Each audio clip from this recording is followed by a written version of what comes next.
that finishes a bit quickly when I stop the music. Oh, good morning, everyone. Happy Sunday. Welcome to Live. Oh, on a little bit there. Good morning, welcome to Kitchen Live. My name is Lou. I'm from Crumbs and Corkscrews, and you're here either joining me on Facebook or YouTube, on live, hopefully, maybe some people like that, or on catch up. And yeah, it's great. Good morning. Hey, hi Rachel. Good morning. If you're new to Crumbs and Corkscrews, I am Lou. I am a totally dessert obsessed baker, and for nearly 10 years next year, quite scary, I've been sharing with you my what I call deliciously easy recipes. They're delicious, I think they are, and I'm hoping that they're really easy. And every Sunday, a couple of times a year, I live stream here from my kitchen in the Cotswolds and ask you guys to come and join me, get a bit of inspiration, try out some of the recipes as well. My aim is just to make life a little bit sweeter inside the kitchen and outside the kitchen when you share all your goodies with everybody. So this is how we start. We just give a minute or two, which you'll see. I got it right. Finally, I've moved all my stuff around, but I got it right. We've got about 30 seconds and then we'll get into it. But as you can see today, we'll be making brownie cookie sandwiches. Oh, I love these. I made these cookies at the beginning of the vlog, and I've been playing with them and tweaking them over the years. And I'm hoping that the recipe I've got today, did make some last night, just to do a double check. Made them a couple of times this week, but did a final double check last night. Is going to be one that you guys are going to really enjoy. Tech's all working, the little happy thing, so we don't have to fiddle with laptops and stuff, is working as well.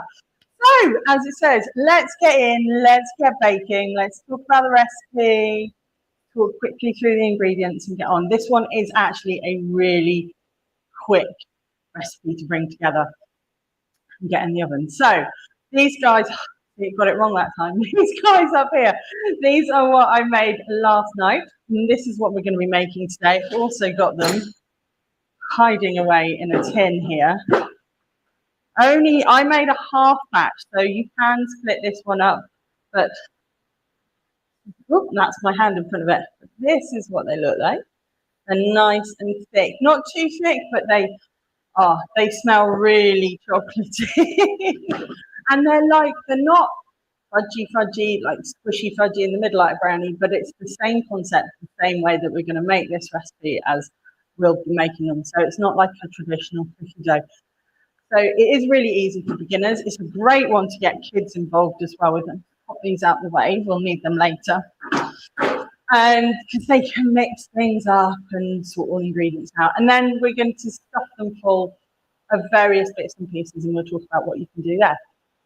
So I say they taste absolutely decadent, especially if you put something really lush and rich inside there as well. About 10 minutes to make, 10 minutes to bake. They do have a little bit of a chill time, and we'll see why they need to chill when we get to that stage.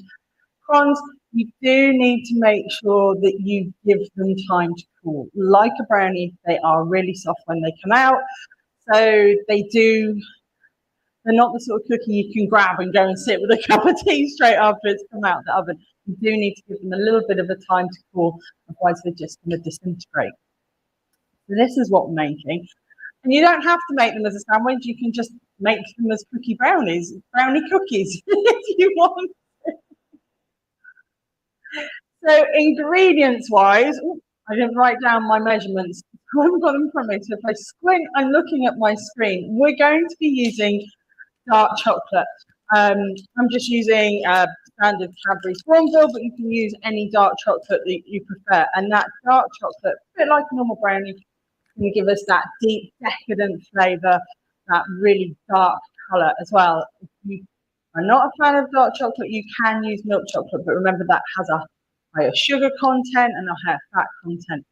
So I do try and say, if you want to, use milk chocolate, you're not a fan of dark chocolate, do a 50-50 split. But we're going to be using dark chocolate. Oops. We've got a little bit of unsalted butter. This is 55 grams.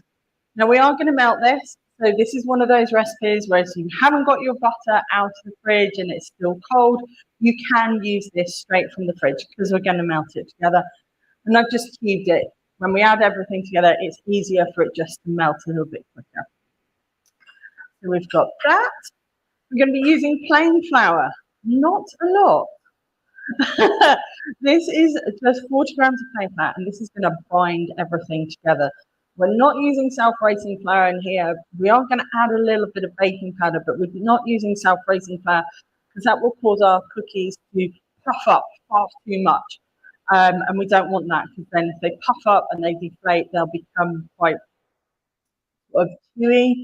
And with these brownie cookies, we want them to be sort of nice and sort of fudgy. So we want to not get lots and lots of air in there at the moment. So we'll be using plain flour. Where have we gone? Just go down my list and I'm thinking, I'm just looking at what I've got on here. Cocoa powder. This again is going to work with the chocolate to give us that really fudgy, chocolatey brownie texture. This is just a regular cocoa powder. Last week we used intense cocoa powder on our Oreo cookies, but this is just a regular one. You can use the intense one if you like, but I find using that in cookies, it just makes them look a bit too black. So we're going to be using just regular cocoa powder. An egg. Everybody asks, I always use medium eggs unless I state that it's a large or a small, but a medium egg, which when you weigh without the shell is about 50 grams of egg. If you've got mismatch of eggs or you've got your own at home. So weighing out your egg without the shell is 50 grams. Then onto the sugars. Now, originally I used to make this with just regular caster sugar, and over the years I've liked the tones and the flavors that a brown sugar will give. Now, a dark brown sugar is going to really give it quite a strong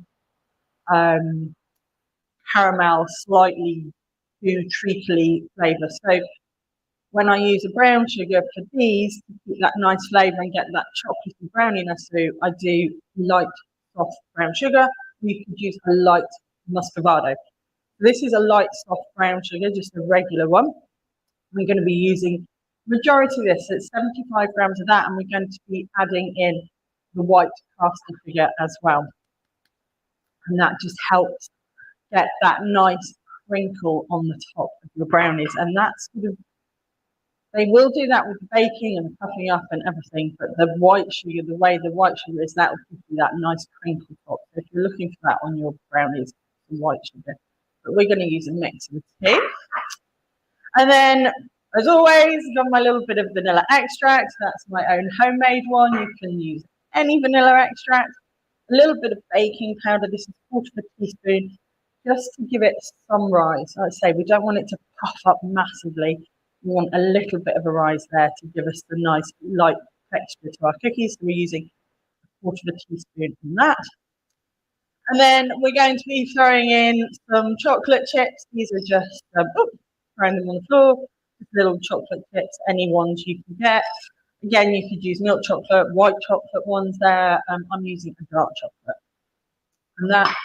And then for my filling, I'm thinking I've got a giant bag of, oops, I picked these up yesterday, a giant bag of marshmallows. It was bonfire night here in the UK yesterday, and I was thinking s'mores with the chocolate, and I've got some chocolate spread as well. This is a nut-free, palm oil-free one from Wilkins and Sons, the tip-free people. So you can't have Nutella or anything, but this is really good. You could use Nutella or biscuit. I was thinking maybe a s'mores one. That's why I've got those guys out there. But then I was also thinking I've got these in the cupboard, and these are black cherries in syrup. Now, you can get all sorts of black cherries in syrup. You can get them. I've got one in the can, and they're perfect as well. But these are, I'm not even going to try and pronounce them. They come in this beautiful little jar, which I thought, hey, that would look lovely. Then I realised this is plastic wrapper. So the jar is this shape, but this pattern isn't really the jar. I think well, disappointing. But these are sort of like really quite small dark cherries. They're really steeped in that syrup. And this one is, it's just syrup. And it's got this amazing flavour and everything to them. And for me, these capture really that cherry part of the Black Forest. So I'm thinking that with the brownies and a whipped cream inside might be the way I go with these today. Or I might just go down the marshmallow route. I don't know. But you can do whatever you like. So we'll figure that out when we get that. I think it's going to be these guys because I just love using them. I discovered them last year at Christmas. They are more expensive than buying just in a can, but if you're doing this for Christmas or a special occasion, it's nice to use it. But you can, like I say, as always, supermarkets have their own brands and there's lots of really good dupes out there. So that's our ingredients. In terms of equipment then, it looks like a list, but it's not. It's just our usual. You're going to need some baking sheets. These are just flat. They've got a little bit of a lip to help you take them in and out the oven, but these are just flat ones you can pick up a pound in the supermarket, as well as IKEA and bakeware shops and all that. You can just use a standard cookie tray if you want. You need to make sure they've got enough room to spread out, which is why I like using the big square ones. We'll need some baking parchment for our cookies to go on. And we're going to be using the hand mixer today. I'm going to be using my new favourite, my Breville Heat Soft. But this is just going to be whisking up eggs and sugar, so we're not going to use the heat soft element. There's not a lot of whisking on this. This is why I like to use this. You can use the stand mixer if you want, and I did last night. Things in the whatever. But we're going to be using the hand mixer, so we're going to need, as always, a large mixing bowl. You're going to need a smaller mixing bowl for melting some things, either in the microwave or on the hob. And as usual, I've got my accoutrements. I've got my rubber spatulas, my angled palette knives, a ton of spoons, and I've got some piping bags in here in case I want to pipe any cream or any fillings. A couple of other things that are really helpful, useful to have, especially when you're making cookies, is once again the ice cream scoop. Now we talked about this last week with getting our cupcake mix equal, but these are perfect for cookie dough mixes as well. You're online, if you go onto Amazon, they have, I think it's like a canner, they've got a set of 3 with different sizes, so one for ice cream, one for your cupcakes, and they do a slightly smaller one as well, which is perfect for cookie dough, but I've just got this one today. I need to sort the rest out, get some different sizes, but it's fine. We want nice big cookies for this so we can fill them really lovely. The other thing, and this is a plastic one, you can get a metal one, is a round pastry cutter. Now, I know you're thinking, what on earth are we cooking for, Lou? But this is going to help us, when our cookies come out of the oven, it's going to help us get a really nice round shape. We're not going to cut them and chop stuff off, but we're going to use this to cut over our cookies and just move around like this, and it will give us the perfect, almost perfect, depends on how your cookie is, but a nice round cookie shape, and it means that our cookies will all sort of become about the same size. So when we sandwich them together, they fit nicely. So one of these, top tip for making cookies. Anyway, that's the rundown of the ingredients and the equipment, and as always, it will be on the website this week. I am so glad I have my little phone bag with my touchscreen. It means everything just works. So we're going to get into this morning. That is my phone, you can see hanging up there, but that's fine. And we're going to be making our, put that there, sorry, don't touch it. We're going to be making our cookies. So the first up thing we're going to do is we're going to melt together our chocolate, our cocoa powder, and our butter. Now, I said this is very much like a brownie recipe, and this is what we're going to do. So We don't need to worry about any room temperature nuts with our butter. This can come straight from the fridge if you want. And this is our butter. I'm using unsalted. I've put a pinch of salt into my flour earlier, but you can use slightly salted again. That's going in a bowl. Our chocolate is going in a bowl. It's 125 grams so of that. And I'm just going to break it up in the packet. I find it easier so don't get dark chocolate all over my hands.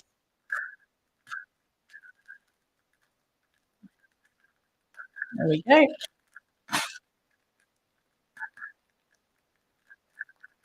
I think that's the majority of it's broken up. So I'm not a fan of breaking up dark chocolate by hand. It gets everywhere and your hands start melting it. There we are.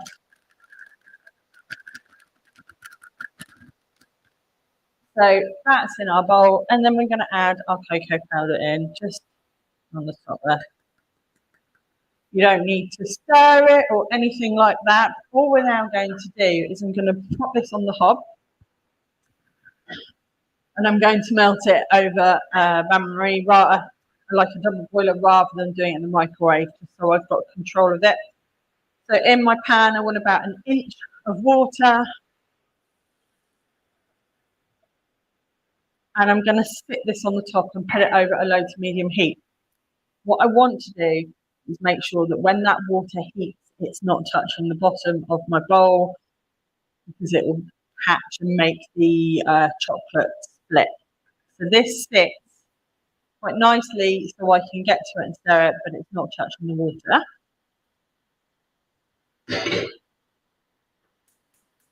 So I'm going to put that on there and keep an eye on it.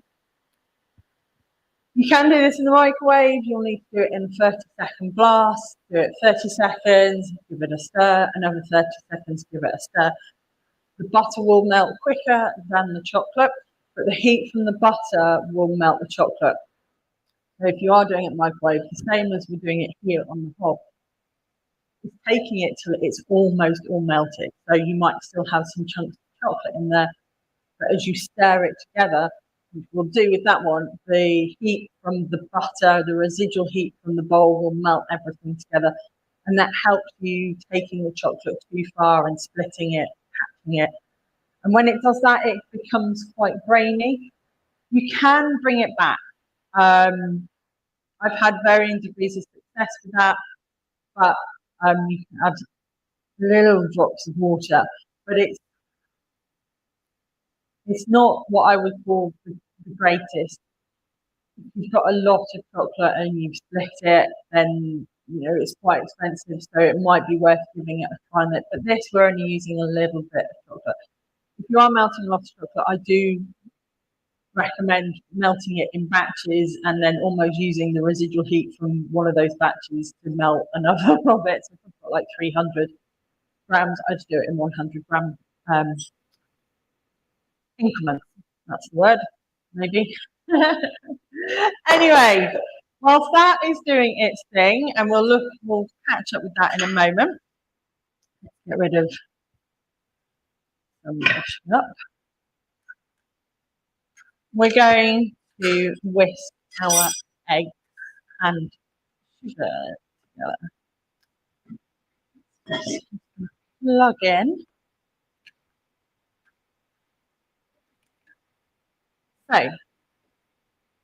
whilst that's doing its thing, into our big bowl then, we're going to want to add our sugars and our egg and our vanilla extract. So, make sure I don't knock anything off. Straight in then with our one egg. Now, this is at room temperature. Room temperature eggs, every time we talk about this, are super important. When they're cold and you start to whisk them, the gluten and everything, not the gluten, that's fat, the proteins in the egg white will do their thing, they'll stretch, their bonds will break down, and it will go from this gelatinousy type egg white that we know like this to our big white fluffy meringue egg whites. And that's when it's incorporating the air, and we've broken down those protein bonds and all that and everything. That's how we get the majority of our air into our bakes and the rice. So having an egg at room temperature means that it's easier for those bonds to break. We're not fighting the coldness of an egg or anything like that. So eggs at room temperature are super important. Now, I know a lot of people keep their eggs in the fridge because of where they live in the world, or different types of eggs, homemade and all that.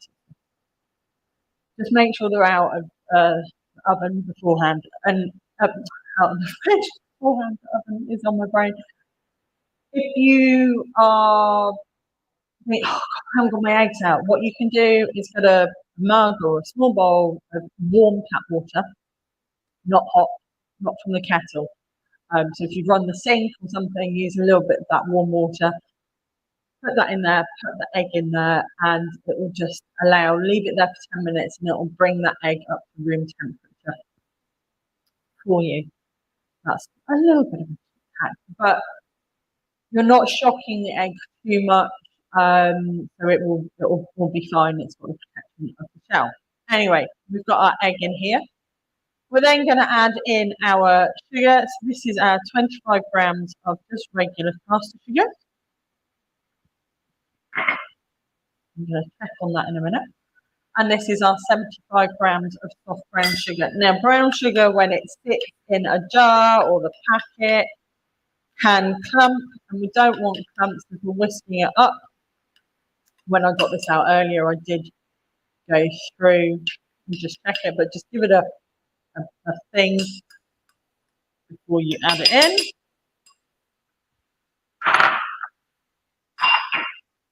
And then our vanilla extract, you want a teaspoon, which is about a me. I can hear my boiler boiling, so we're just going to leave that for a minute, and we're going to take a spatula and have a look at our chocolate.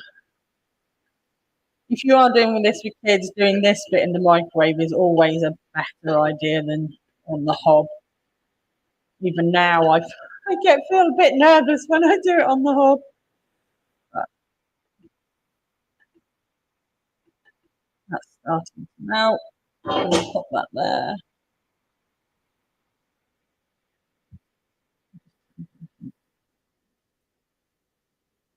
So that's there. That'll be fine. Okay, we've got our egg, our vanilla. Well, not vanilla, really. If you have any spare vodka, I know that sounds a bit weird, but if you have vodka or cheap olive vodka, or you've seen vanilla pods that are on offer, you can make your own vanilla extract so easily. I mean, I love Nielsen Massive vanilla extract. It's my absolute favourite, but this one that I've made myself, I love as well. I can add to it. I've got a jar in the cupboard, a big bottle in the cupboard that's maturing. And then you can package it up into little bottles for gift. So, I'm just conscious of that going. That'll be fine for a moment. We're going to start this off then, and then I'll check that in a minute. So, eggs, sugars, and vanilla extract, just on low. And we're whisking this until it's light, pale. It's not going to go too pale because we've got the brown sugar in there, but it will go pale. Sorry, you'll hear the whisk on my mind.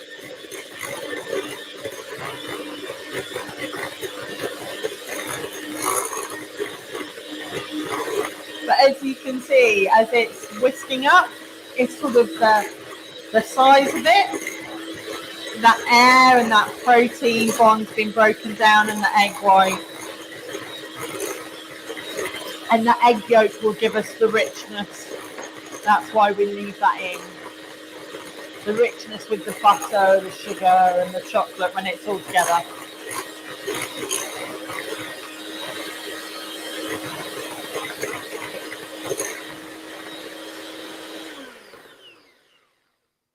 It's not quite thick enough. We are going to take it a little bit closer to that thick ribbon stage, but that, as you can see, has gone paler. It does have a brownish caramelly tinge from the brown sugar, but that's just going to leave that for a minute and check this again, because once this starts to go, you'll find that it goes quite quickly. And because we've got the cocoa powder in there, it won't go really liquidy. It'll almost become like a paste, like a thick liquid paste. So it's not solid. Now, I turned the main lights off this morning because it was a bit orangey with the light outside, and now I'm thinking maybe we should have turned the lights on. I can see this is nearly there. So I'm going to turn the hob off. I'm just going to stir this now for it to do the last melt using the heat from the water beneath it. And then I'll bring it over. I'm not going to bring the whole lot over. I'm going to leave the water here. There we go. Right. Just bring my trivet and the tea towel, just lift up. And I've turned the hob off. If you're doing anything like that, always make sure you've turned the hob off first, or use an oven glove. Oops, there's a hole in my hot. Trivet says hot. If you put something in the wrong place, it tilts. So that's there. So in here then, before we just go back to whisking this, I've got this chocolate mixture. It's like a thick paste. And that's the chocolate and the cocoa powder and the butter there. Now, we're not adding this straight into here. We're going to give this another little bit of a whisk, but if we add this straight into here, this is hot. It's going to shock the eggs and it's going to start to cook them. And we don't want to cook our eggs until they go into the oven. That's fine. So just going to leave that for a moment. Just pop that there. Now, you'll notice I haven't told you to preheat the oven yet. I was having a niggle about this last night with cost of living and everybody talking about how they can be more efficient. Thing. A lot of recipes you read will say first instructions, preheat the oven to 180 degrees. Perfect, because it's, that's really what you need to do first. You want to get your oven preheated. And we preheat because then the oven isn't trying to get up at temperature. The ingredients are all ready to go, and that reaction starts off really slowly, and then it gets to optimum temperature and bang, everything starts. But preheating ovens, and I was reading a couple of recipes and stuff in books and looking at other things. Preheat the oven 180 degrees. Make your cookie dough, put it in the fridge for 30 minutes and chill. In the meantime, your oven is sat there churning away.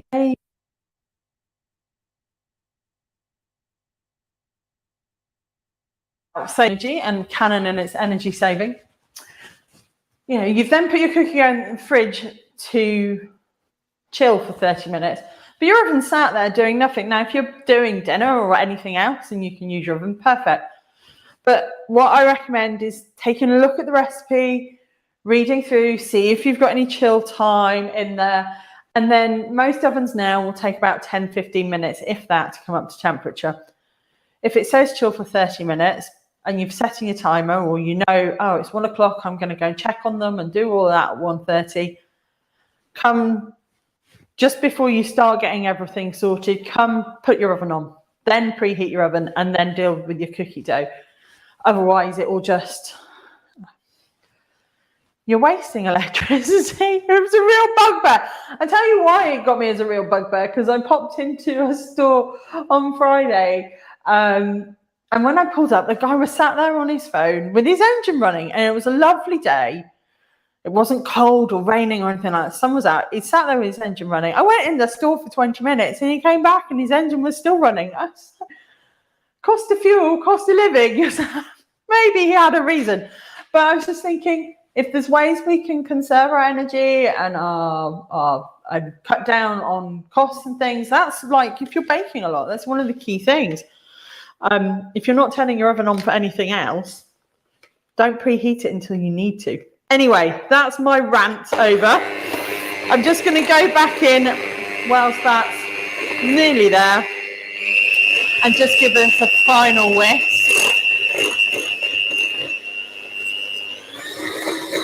Just take that up so it's nice and thick. And if you've made meringues, that ribbon stage, that thick ribbon stage, almost where when you pick it up and it drizzles, it will sit on top of the surface for a few seconds before sinking in.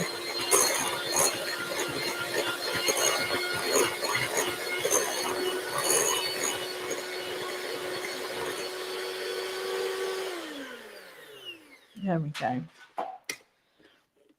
This won't ever get to true ribbon stage because there's not enough egg in there, there's more sugar. But you'll get that texture, and as you lift up, you'll see that it'll leave ribbons, but they'll sink quite quickly into your egg mixture. So this is a good temperature test of knowing when it's ready to add in, or it's at reasonable temperature. It's still warm, but that's fine. That's not a problem. But I can quite happily hold that. It's not burning my hand. I'm not feeling hot or anything like that. And using a glass bowl will help it as well, a Pyrex bowl, rather than using a metal mixing bowl or anything like that, which will burn your hands. So all I'm going to do, this is like I say, it's like making brownies, is add that straight in there. Get everything out, all that chocolate out.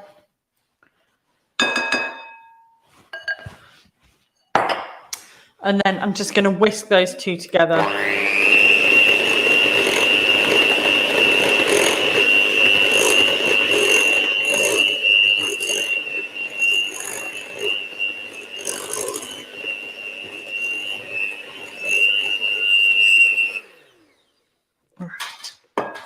Hold on.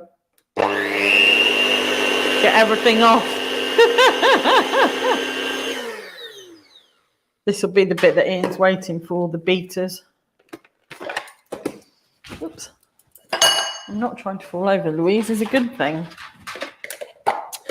So in here then, we've got our chocolate, we've got our butter is in there and our cocoa powder, we've whisked our eggs, our sugars, and our vanilla extract. I forgot what else I added in there. Let's get rid of that. So now finally we're going to add our dry ingredients.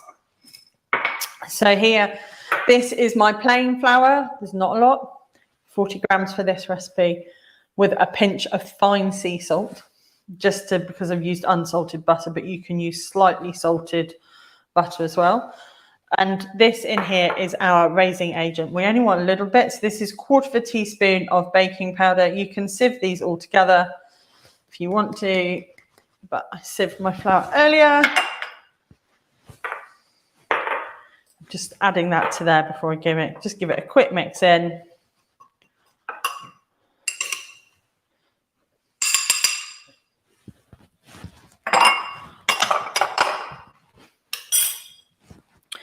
And then our chocolate chips in there. There's quite a few. I've got a few left over. I may or may not use all of them. And I'm just going to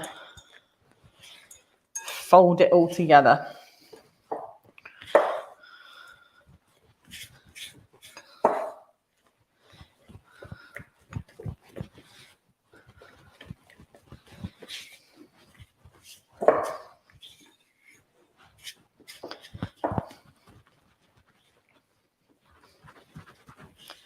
Just get that flour in, just fold it in, and make sure you give it a scrape down in the bottom in case you've got any pockets in there.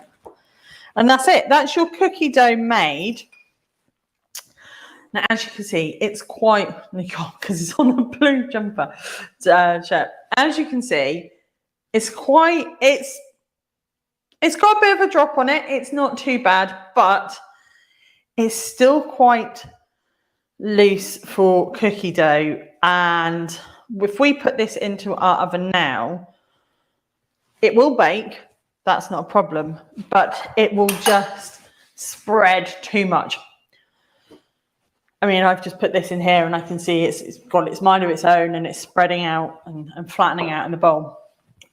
We want this to be a bit more scoopable, a bit more solid. So we're going to pop this into the fridge for about half an hour. So this is where we come back to the baking and preheating. Pop this in the fridge for half an hour to chill. And I think I left some room in here yesterday. Just have a quick move around.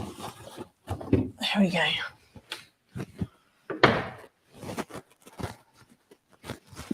I just looked at the oven. We had a power cut, so it's reset. I need to reset the time on the oven because it is not 7:30. So this is now 10:37, 10:30. Just before 11, we will preheat the oven, and then we will get our cookies ready and pop them in. However, in true Blue Peter style, here's one I made earlier, which we know. And I've got 4 in here. So this cookie dough batch will make between 12 and 16 again, 10 to 12, 10 to 14. Depends how much you scoop, how big you want your cookies. These are, let's get a good one. This big. They are the size of the palm of my hand. So these are quite big in terms of spread. They're going to make a really good sandwich when they're together. You can make smaller ones if you want to. You can make bigger ones. Bigger ones, if you're making a sandwich, might be a bit too unwieldy is the word. But we're going to make those. I'm just going to get rid of some bits and pieces. Pop them to the side. Now, as I said, these I would like to do Black Forest and also maybe the s'mores. We've got 4 here that we can play with. We've got 4 because we did eat some last night. So I'm just trying to think. Let's get a board out of the cupboard that we can use just to put them on. So the trick I was telling you about to get your cookies the right size, I can sort of show you now. So they're going to bake for about 10 minutes when we pop them in. And like brownies, when they come out, they will be really, really soft. So when they come out, you don't want to lift them off or do anything like that first, because if you try and lift them off the baking tray, they will just and fall apart. But what you can do is, whilst they're still on the baking tray, still on the baking parchment, is take your cookie cutter. This again is the big one. You've got a set of them, you can figure out which one is the right size for your cookies sort of by lining them up. They might be a little bit bigger than this, but that's fine. We can squeeze it all in. I'm just trying to find a good one, so I don't want to break them. Whilst they're still warm, pop your cookie dough, your pastry cutter over the top of your cookie and then just circle it like so. So you're jiggling the cookie around, but not too much because it'll be still attached to the baking parchment, but just a little. I'm over exaggerating this so you can see what I'm doing. But you jiggle around and just roll the the pastry cutter around the outside. And what you'll see is that the soft cookie, those bits that maybe have got a bit misshapen or whatever when they're cooking, will start to fit into the circumference of your pastry cutter. It might be like this one. I've got a couple of gaps either side. It might be that it doesn't help spread it all the way, so it's not entirely perfectly round. But this one's a better one. They're almost round. Let's just pop that out. So, but the key thing is for a cookie sandwich then, they are roughly, the same size. So when we're going to sandwich them together, they're a good size. They're not hanging over the edge. One's not bigger than the other. You haven't got to sit there and go, which ones match up a bit like macarons. But you've got a good, all of these I can put together and see that actually, yes, they're all about the same size. So this, if you've got them in the drawer, you've made them with mince pies, jam tarts with a fluted edge, use one of these and don't use the fluted edge. Use the smooth edge of those and just give your cookies a little bit of a shape. So what am I going to do then? This is the next bit. I told you these cookies were 10 minutes to make, 10 minutes to bake. It's just the bit where you've got to wait for them to chill. I'm just going to get some cream out. And I've got my marshmallows and my chocolate spread. So I'm going to do two here. We're going to put two together. We'll do the Black Forest one and we'll do the s'mores one. We'll do the Black Forest one first because I'm going to need another mixing bowl and we've just popped that one in there. I am going to have to use a metal mixing bowl, I'm afraid.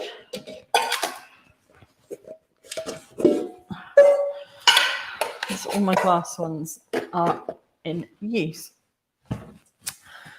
So, Black Forest, there's Black Forest cheesecake on the blog, which I haven't made since last year, actually.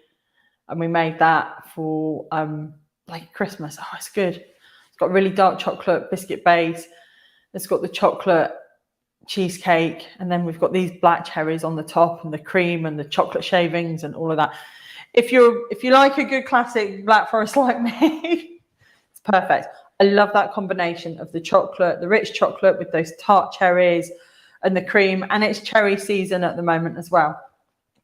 In fact, I've got some fresh cherries in the freezer. But we're going to be using the ones in syrup. So for our filling then, I don't need to choose my cookies just yet. So I'm going to pop them to the side. I'm going to whip up some cream. And you can stabilize this with a little bit of cream cheese as well in there. But I'm going to be using this quite quickly today. So do I want to stabilize it? I'm just thinking. Just going to use it as a whipped cream. We're going to whip this quite well. So in here is about 125 mils of double heavy cream. You can use whipping cream. You want a high fat consistency. Don't use a single cream because it won't whip up. It's that makes it nice and sort of fresh. I'm going to, totally forgot to get some, icing sugar out. We're just going to sweeten it a little with a little bit of icing sugar. Not going to measure this out. I'm just going to use it about a tablespoon. There we go.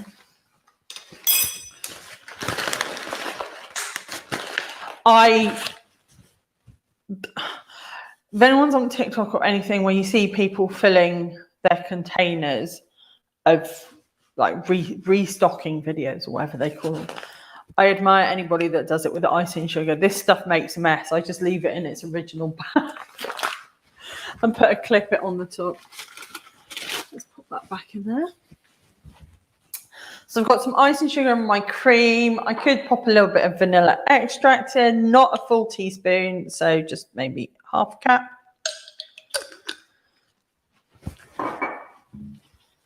And we'll whisk this up. Forgot they're covered in chocolate. So we'll get another one. The bit you guys don't see is the absolute mess that's off the side camera. I'm going to then keep an eye on the time. Not too far away for getting our cookies in. I'm just going to whisk this on low. The beauty with this mixer is it's got the regular whisks, but it's also got this mini balloon whisk, which when I'm whipping up a little bit of cream, sound a bit like a when I'm whipping up a little bit of cream. I like using it. You haven't got to get everything out, but I could have washed those too and reused it. As always, you can do this on a stand mixer if you prefer. But we're just going to whip this through.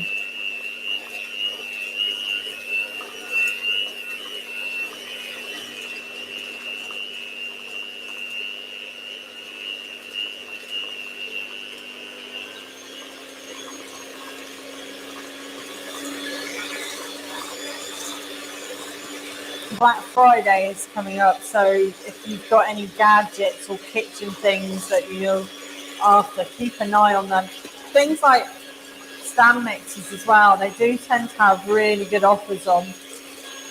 I've got the KitchenAid, I've had that for a very long time. I inherited it from a friend, but the Kenwood K-Mix is a really good alternative. Kenwood's amazing. If you want something that looks that sort of style in the kitchen. And Breville have just also brought out a heat soft stand mixer, which I've been seeing all over Instagram as well. So you should see with my cream, I'm not just going straight in and giving it a good major whip. I'm just giving it a... Right, it's starting to thicken up. I'm just going to go and finish it off.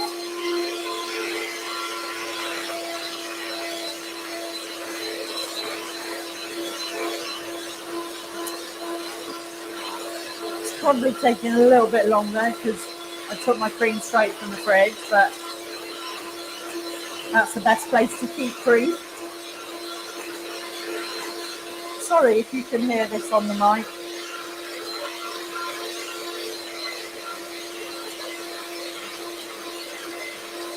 So normally we're looking for soft, thick heats that are easily spreadable. We want to take it a little bit past that because we want to pipe it. So it should be thick, but it shouldn't be grainy.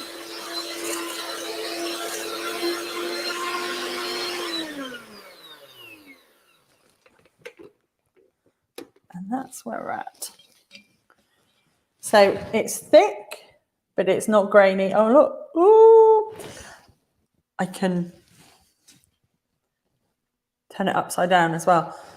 When you're whisking cream, especially if you're doing it by hand mixer, is that sometimes you're not getting to the edges. It is easier with hand mixer than the stand mixer because you can get into the edges, but you might find that when you get to this stage and you give it a scrape down, that this might look at the edges a little bit where you've scraped it. He might be a little bit wet or still a little bit liquidy. So just give it a scrape together. I'm just going to give that a scrape down. Give it a scrape together and scrape down like you would do if we were creaming butter and sugar and eggs and all of that, and then just give it a final whisk.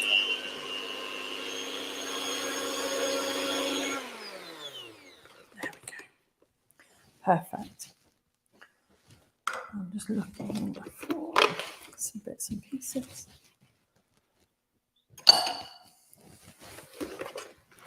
Right. So we're going to assemble one like a Black Forest one. Then by that time, we're going to get the cookies dough out of the fridge. And I'll show you how to get that all together and we'll put one together. So we might not have time for a s'mores one. Maybe we'll just make this one. We'll have a look. We'll see how we get on. So cream. You could palette knife it on if you wanted to. You could spoon it on if you wanted to. I'm going to pipe it. And you could pipe, like last week, we used the French tip nozzle with all the little jagged edges. So you got that look to it. You could use a round nozzle. Oh, you can see straight through it. But this is just a perfectly round, no edges to it nozzle. Or if you haven't got one of them and you like that look, just snip the end off your piping bag.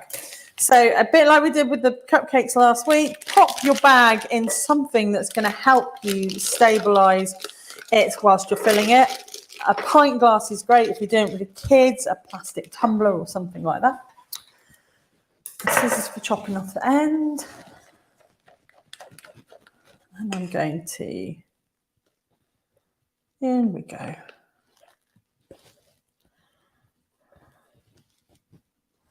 I've got quite a bit here of cream, but I will use it later for doing the ones that we're going to bake.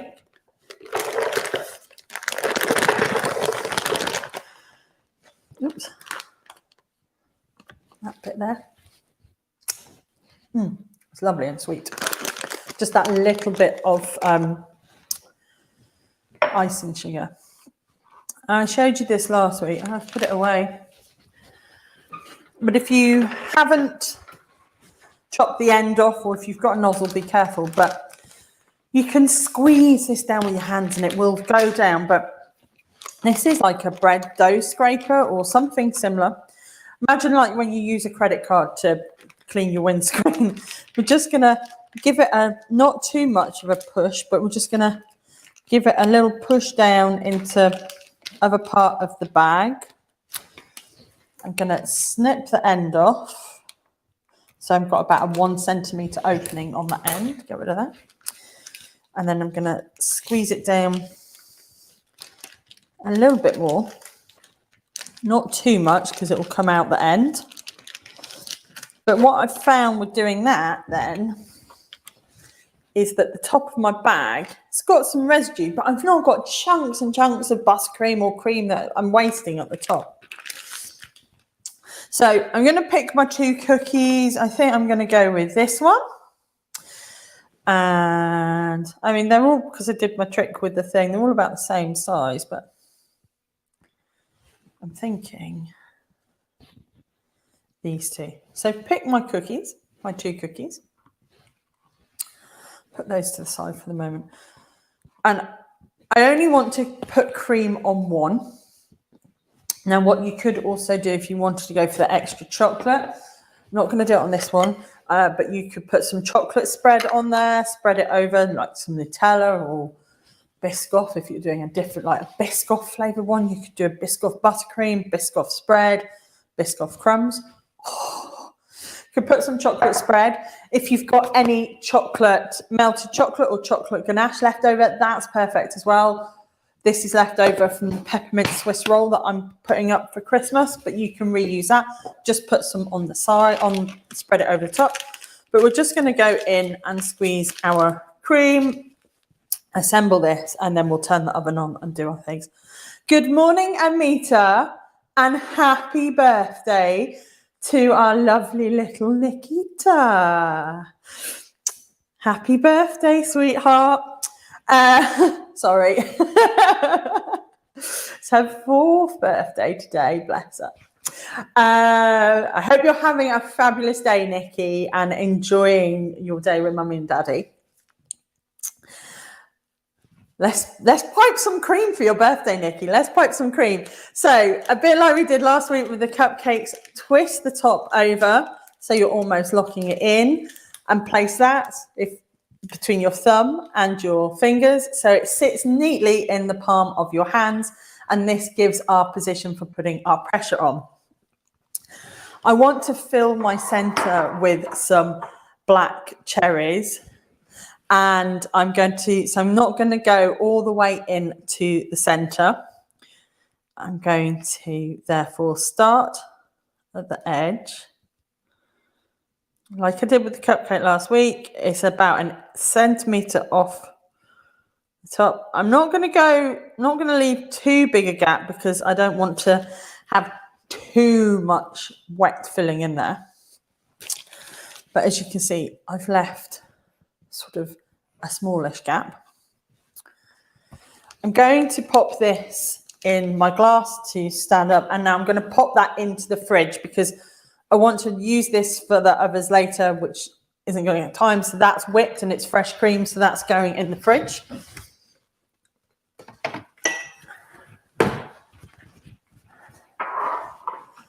And then that's just a syrupy one. The syrup of these is amazing. These are our black cherries. Now,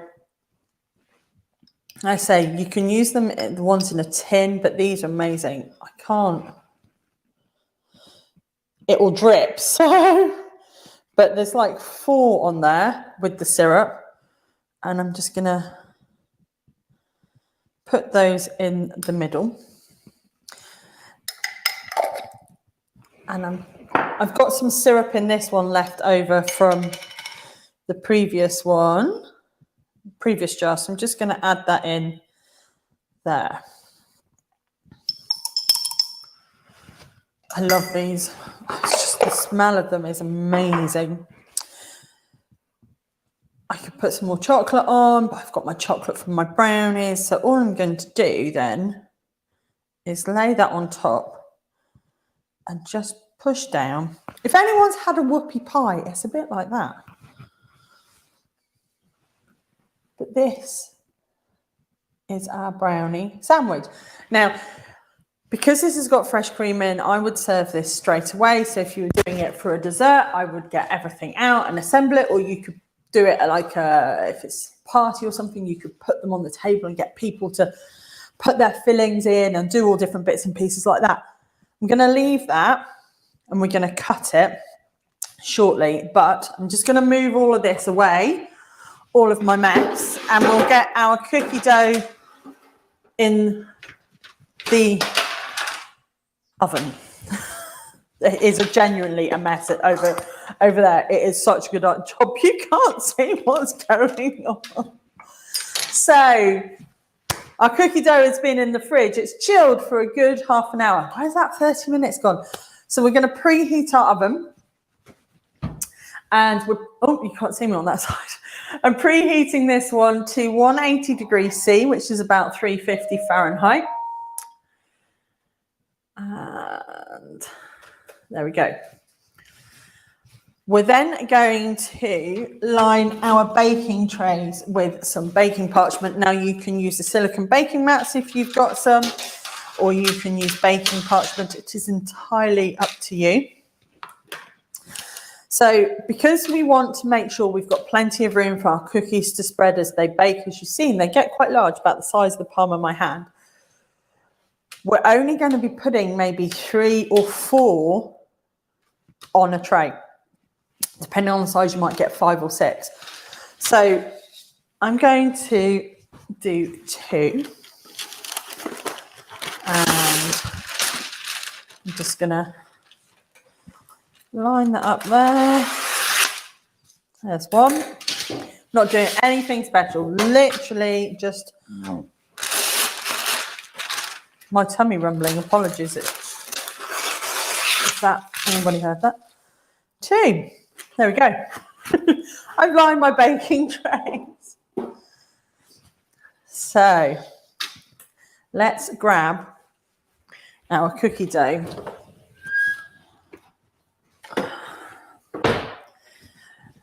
Now, you'll know when it comes out the fridge, when you put it in the fridge, it's got that glossy shine to it that we know and love of brownie mixture. When it comes out the fridge, it started to solidify a little bit. It won't ever go solid, but that glossy tinge.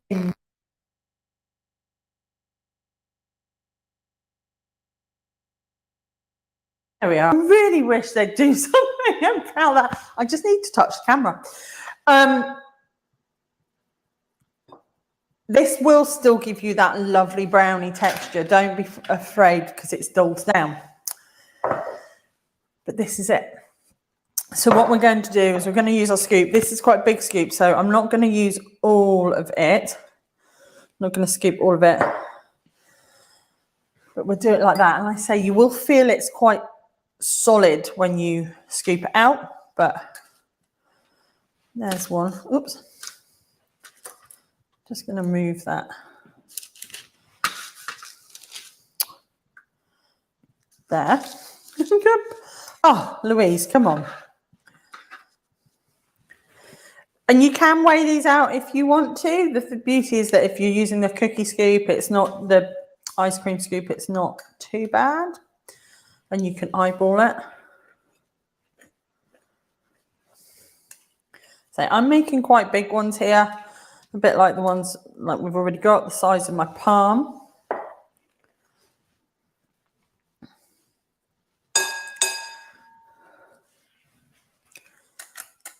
There we go, we've got 4 on there. The oven is preheating. I'm going to get, that's quite a big one. I don't want all of that.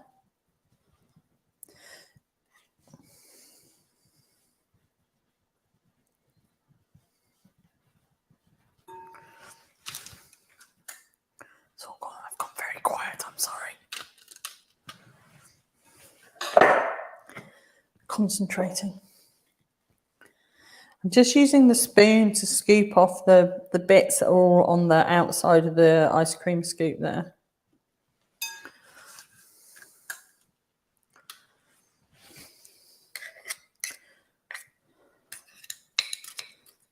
Now, all the good cookie dough, we don't want to lose it all.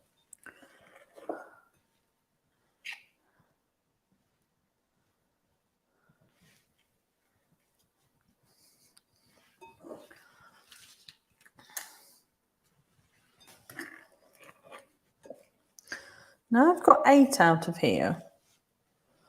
And last night I did a half batch and got 8 out. So these are obviously, I didn't use this scoop last night. I used a teaspoon. So I'm obviously got bigger cookies than I had last night. But they say you can, I did that and I half batched it. So I know you can do this as a half batch. It's fine. I'm going to scrape out the bowl, which will give me a 5th cookie. I'm just going to move these around a little bit. Ideally, when you're putting cookies on a cookie tray, you want about 2 inches around them. That gives them room to spread and the other ones near them to spread. Otherwise, if they spread and they're too close, they all join together and you get one humongous cookie.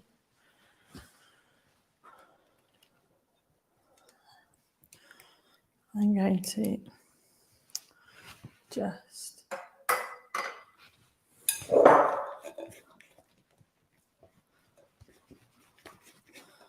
scrape that all together.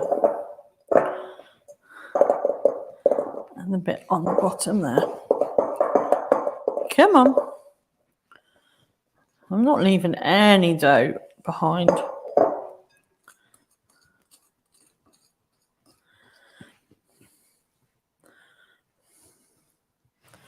And I'm just going to use my scoop just to mould it a little bit before popping it in the middle. Let's get rid of that. More washing up. Again, I say it every week, don't like chocolate recipes because of the washing up. I love chocolate, but it's the washing up. So these are ready to go into the oven. Our oven is, I've got a little gauge on there. I can see it's very nearly preheated. If your oven takes a while and you've done this and you need time, pop these back in the fridge until that's up. It'll be fine taking them out and putting them straight back in. Don't leave them sat on the counter for ages. If you leave them sat on the work surface for ages whilst your oven preheats, these will get warm and then we'll be back to the stage that we didn't want before, that so they were room temperature, and they'll just spread quite a lot when they're cooked. So if you're waiting, pop them back in the fridge and then take them out. I'm going to give that a moment, so that'll be fine. And let's just have a little bit. I'm just going to pop some bits in the sink here, not the chocolate things, but just pop some bits aside. I'm finding that I'm going to take one false move and all of that's going off. The chocolate stuff goes in the dishwasher. Don't do that. Cool. Right then. There we go. I'm going to pop these straight in. I was saying about these flat cookie trays having the little lip. It's got, I don't know if you can see that very well on there, but it's got a little lip at this end, which means it's easier for you to grab in and out of the oven. So we're going to take both with me. Now I'm baking these together in the oven, but I've made sure that my my shelves in my oven have got plenty of room between them. If they're too close together, the bottom ones won't get as efficient bake. So if you've not got a big oven, do the cookies in individual batches. But if you've got enough to space your shelves out, make sure like there's at least a shelf, a missing shelf, and then a shelf in your spacing. So first one, second one, 10 minutes, literally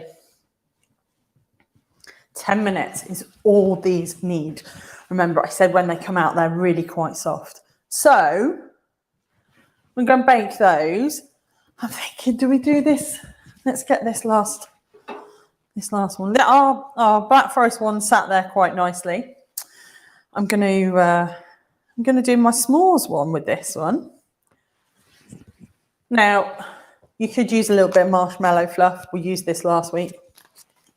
You could use the fluff if you want, but when that gets to room temperature, it's quite, it can liquefy and then get a bit gooey. But I'm going to have a look at my ganache, I think. That's not melted enough. That's too thick.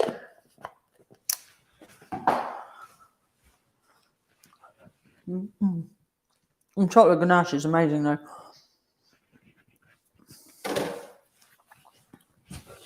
What you can do is melt it slightly, heat it in the microwave, if that helps. I'm going to use my chocolate spread might be, but it's obviously cold in here today because nothing's liquefied. Maybe I'll go back in with the ganache actually. Just going to move that one to there. And like I say, you can use the chocolate ganache or you can use the chocolate spread. I'm going to just put on some dollops of ganache. Dollops because I can't be bothered to put the microwave on and heat it up.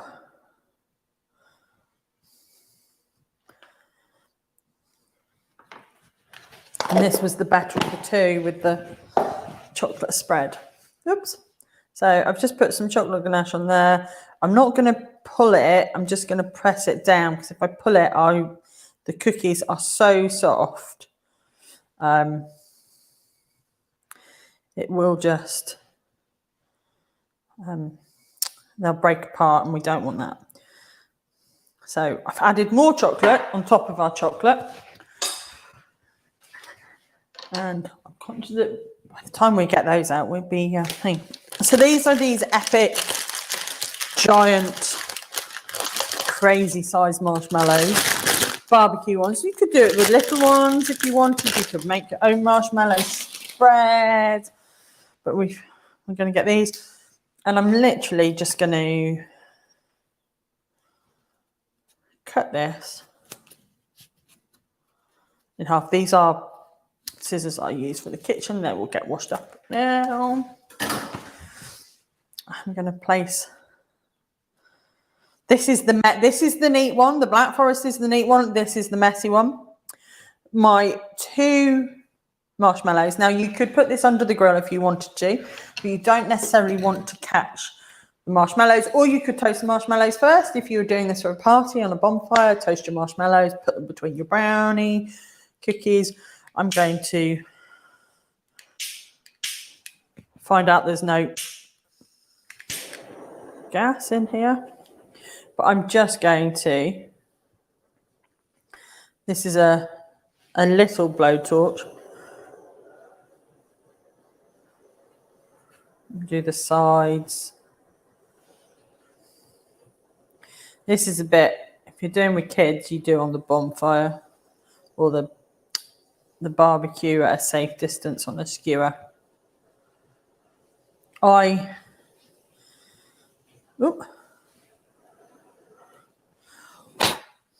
burnt my marshmallows if they get too far.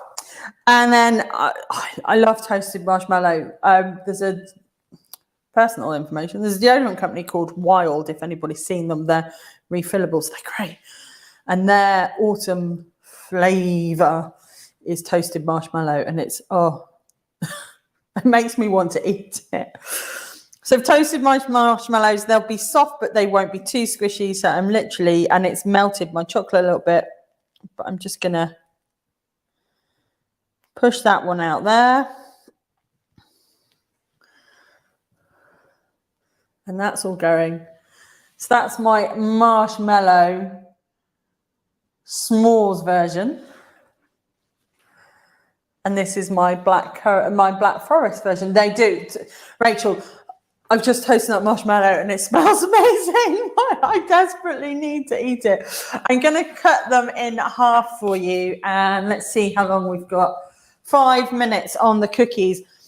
So they've got 5.5 minutes left on those, and I can see they've started to spread, but because they were chilled, they've still got that dome in the center. If anyone's made like a New York style cookie before, there's some recipes on the blog for those, where you chill it and you almost chill it as a big ball of cookie dough. You don't push it down, you don't give it any help to spread. That's exactly what they're doing at the moment. And there's this whole thing, I don't know if it'll work, but I'm going to try something. This could all go very wrong. FaceTime HD camera. I am still here. Can you? Oh, I don't think it's got enough bandwidth, because I just see you guys seeing, they've brought this new thing in on Apple, right? Where you can use your phone as a webcam. So if anybody's running the latest iOS and they're using an iPhone, you can use this as a webcam, which is better quality than like the webcams on a computer and stuff like that. So you can use it for your Zooms and your FaceTimes, but you can also use it as a mobile camera. It works better when you USB cable it up, but obviously this one didn't, and because it was over the network, it hasn't quite gone to things. So I was going to take you and show you the cookies in the oven, but all you got to see just then was my ceiling. But they are doing their thing. They look really good. They look really pillowy and beautifully brownie-esque. So whilst those are doing its thing, I'm just going to, let's not get more washing up out. Let's just get a knife and cut through these. So these are my testers. These ones will be the pretty ones for the for the blog. These are my testers. So I'm going to go through first with my Black Forest one. And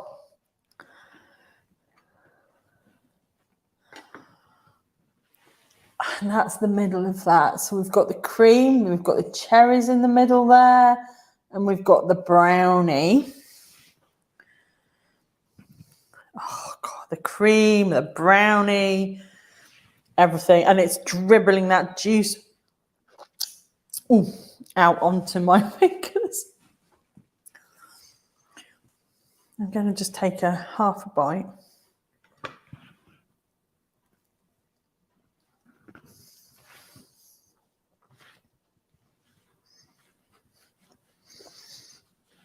That is good. You've got that brownie, really light brownie cookie, but with that chocolatiness. You've got that light whipped cream, the sweet and the vanilla. And then in the center, you've got those cherries. These are amazing. I've got that really sort of sweet, syrupy black cherry flavor. If you don't like black cherries, you don't have to. Do you know what will work really well with that? Raspberries, or like raspberry puree, raspberry jam, a really good raspberry jam in the middle of that. I want to eat the rest of that, but I want to show you the s'mores one as well. So what do we think is going to be the best way of going through that way? These are made to be eaten just messily. They're not neat or tidy. So this one here, we've got those marshmallows in the middle. We've got the chocolate ganache and we've got the chocolate brownies. So these are really chocolatey. Just had a thought, what would be really good in there? Like we've put the centre. Oops, it's falling apart. Is caramel. How about a little bit of caramel in the middle with your marshmallow? Oh, crikey, that's a big piece.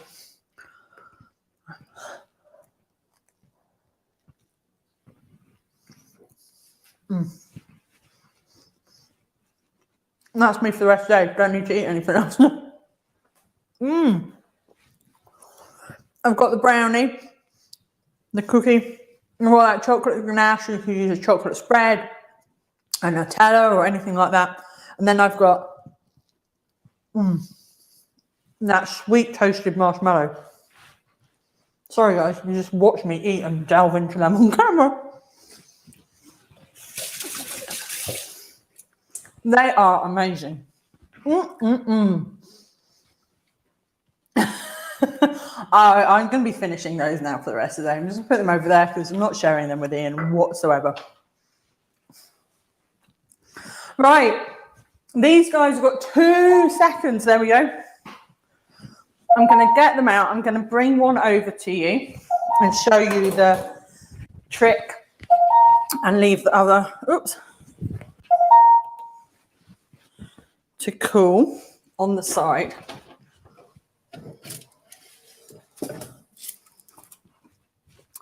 So I'm just going to put one tray over here and bring this tray over to you guys. Whew. Sauna with those coming out. So I can't tip it, but as you can see, they've got a really puffy rise on those. We've got that crinkle top, perfect brownie. So this is hot. So where's my oven glove? Just going to hold that still. But they are soft. And I can see that my chocolate's still made. They're really soft. So I say the con of this is don't pick them up now. Don't try and eat them now. Don't try and do anything. As you've seen with the ones that I made last night, they're really soft. So we don't want to be picking up because they will just disintegrate. These are better when they've cooled. So with our pastry cutter, with our smooth edge, I'm just going to pop that over the top. I'm going to move. I'm not moving the cookie. I'm just moving. This one's a bit smaller than this, but I'm just moving it and I can see I've made that a bit of a circle. This one here is a bit bigger. This just fits over. That's fine. And I'm not moving the cookie. I'm moving the pastry cutter. If I move the cookie, it will rip underneath because it's like, say, it's still fresh from the oven. So I'm moving that around it. We'll do it.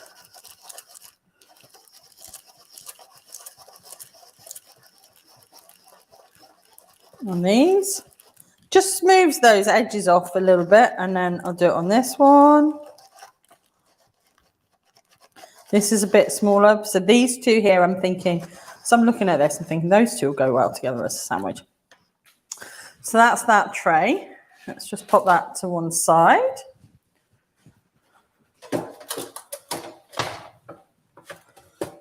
And this tray. And we'll just do the same. And you do it now whilst they're warm and starting to cool down. You can use anything. It doesn't have to be a pastry cutter, or, you know, if it's round and goes over the top. Perfect. Oops, move that one a little bit.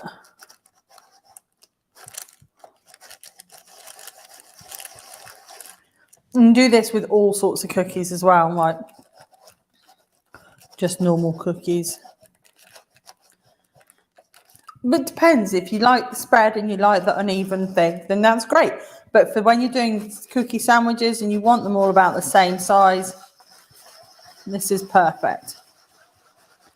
So, washing up. They've all been pastry cuttery circled. So these, I see, I don't want to tip it because I don't slide it, but they've got that lovely crinkled top and thing. So they're going to wait for about 10 minutes before I even think about lifting them onto there. If I lift them now, the bottoms will be quite soft and they'll all just sort of fall apart. But we've seen how to put them together. I've told you how amazing they taste. You've seen how quickly they are. It was like 10 minutes to make that cookie dough. The chill part was the hardest bit, and then that bake, and now we'll just leave them. So there we have it. I'm just going to bring these back in because they are. I'm just going to show you again. They're not like fine, fancy desserts, but they are, going back to what I said, they are deliciously easy. They're so easy to make. And they're absolutely delicious. You don't have to do what I've done here to fill them, but you could do lots of different things. You could just do, like, there's Oreo buttercream left in a froze last week. You could put that out. You could make Oreo buttercream, just sandwich. You don't have to put anything in the middle of it, but you can use all sorts of things. And your leftover whipped cream, leftover fruit. Oh, raspberries, that raspberry dark chocolate tang would be amazing. Oh, so many ideas. Can't wait to try these. Thank you for another amazing. Thank you, Rachel, as always, for joining me. It's such a pleasure to have everybody here. I'm so excited because the new website comes after Christmas. I don't want to risk anything going wrong before Christmas, but I'm so excited because I'm absolutely loving it. Kitchen Live is going to be more integral to everything that I do around that. I love sharing my Sundays with you guys as well, especially this time of the year when it's cold, it's a little bit wet, a little bit windy, and we can all hunker down and get cozy. I'm going to say the C word at the end, but we'll talk about the end, not the one that we've had for the last 2 years, the one that's coming up. But just a very quick, brief rundown. We have made, I've done it again, wrong side. Deliciously easy brownie cookie sandwiches. Oh my God, they taste amazing. They really do. Makes about 10 to 12, 12 to 16, depends how big you make those cookies. Like you see, I've made ones about the size of the palm of my hand. But it's, you can make them as big or as small as you like. You don't even have to sandwich them, but remember, you'll need an even number to sandwich them together. That's your key. They're super easy for beginners. If you're new to baking, you want to give a go and try different things, they are super, super easy. We melted, we whisked, we folded. 3 key steps, that's it. 10 minutes to make, 10 minutes to bake. The con, is waiting for these guys to cool and waiting for them to chill in the fridge. That's the hardest bit. That's the only con that I've got. And if you don't like chocolate, but somebody said that on Bake Off. Oh, we're not far from the semi-final of Bake Off. Is that this week? It might be. Who's your favourite? Ingredients-wise then, all very standard ingredients, unless you're putting something fancy in the middle. But we've got dark chocolate in there. We've got unsalted butter, plain flour or all-purpose flour. No self-raising here. We don't want that extra lift. It will just make them too puffy. And then when they collapse, they'll become dense. Cocoa powder, regular cocoa powder. I'm not using the intense cocoa powder for these. We don't want them to be black in colour. We don't want them to be too heavy on the cocoa. We want that just nice chocolatey brownie undertones coming through. We've got 1 egg, a medium egg at room temperature as always. If you are doing a half batch of these, you can take your egg, whisk it up, and then take your egg, measure how much your egg is, whisk it up, and then split it into 2. Or if you've got a small egg, which is about 30 grams, that's what you want to use. So 30 grams of egg or a small egg. We've used 2 sugars to get that nice fudgy brownie texture. That's a light soft brown sugar and a white caster sugar. And the brown sugar brings through a bit more depth to the flavour, a little bit more caramel through. We've used vanilla extract. Always pop a little bit of vanilla extract in, just helps with that sweetness. A little bit of baking powder for our lift and some dark chocolate chips. Now I use double cream and black cherries in my filling for a black forest effect. We also gave the giant marshmallows a go and used the chef's blowtorch and set them on fire. You can put all sorts of things in there. And when I write the recipe up, I'll pop you some variations of some ideas in there as well to get you thinking or give you some ideas of what you'd like to do. Equipment wise, super easy.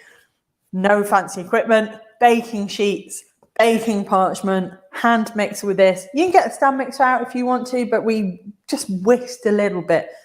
So you don't need to get everything out if you don't want to. Use a hand mixer, large mixing bowl, small mixing bowl, all the usual accoutrements, spatulas. I've put angled palette knife on there, but we didn't use it. You might use it for spreading stuff on top of your cookies. And then we've got spoons, our ice cream scoop for getting our cookies sized, and our piping bag and nozzle, or just a piping bag if you don't want to use a nozzle. So it really is great. 10 minutes to make, 10 minutes to bake, delicious and easy. Oh, I really can't wait to get and eat the rest of those. As always, oops, my thing didn't work. As always, everything will be up. Full recipe will be on the blog. Most probably tomorrow, unless I get a chance to do today. Once I've taken pictures, it is looking like a day where I might just hunker down in front of the fire. But as soon as that's up, I will let you know on the Facebook page, on the Instagram, on the YouTube feeds. But you'll find everything on Crumbs and Corkscrews. You'll also find my original brownie cookie recipe, which is a little bit different to this. But if you want to have a look and try anything out before then, you'll find that on there. But this is better. This is the new improved version. And then, as always, I want to say thank you so much for watching. Thank you for joining me on your Sunday morning. Hope you're, as usual, tucked up with your PJs and a coffee in front of a fire. Hope you've got a really lovely day ahead. If anyone went out for bonfire night yesterday, it's definitely keeping in and keeping warm and toasty day to day. But next week, I'm going to say it, we're going to start on the Christmas bakes. Jamie Oliver posted how many days it was to Christmas, and I really don't want to let you know that we're less than 50 days now to Christmas. But next Sunday here is also Remembrance Sunday, so we will be trying to get everything wrapped up before 11 o'clock. If not, we will have a minute's silence at 11 o'clock. But we will be making a gingerbread tart. I'm looking forward to this one. We'll be making a gingerbread pastry case and then a filling as well to go with it. So it's going to be an autumn dessert, but also something you could have for Christmas. And I'm so excited to share it with you. In the meantime, until then, have a great week. Don't work too hard. That's what I tell everybody. But have a great week. Look after yourself. I hope wherever you are in the world, you are safe and well. And if you've got any questions or comments, you can ping me on all the various channels or pop.